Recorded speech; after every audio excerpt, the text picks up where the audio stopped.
Урматтуу достор, мына мен азыр Стокгольмда турам. Мен жаңы шаар жагында турам, мына могу жаңы шаар жагында. Могу экиге бөлүнүп кеткен, могу көрүп атасың, остров, могу прилив.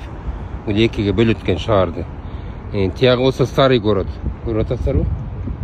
Тиягы старый город экен, тетияк.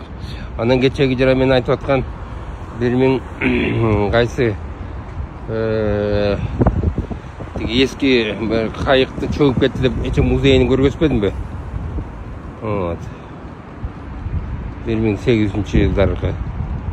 Ошол 1,5 километр бар, моорки пароходдун ар жагынан чökүп кетти. Түшүндүңүздөрбү? Ошону айтып, кечен айтып бергем. Азыр бул жерден көргөзүп атам. Моорки пароходдорду көрүп атасыздар, кайыктар. Булар городской транспорт экен. Bir точкадан экинчи точкага ушинтип остановкага ката. Любой жерге метрибайм. Урматтуу достор, биз азыр Стокгольм шаарында турабыз, эски шаар, биягы жаңы шаар. Дагы бир жолу айтып коеюн. Стокгольм дегенди 1252-жылы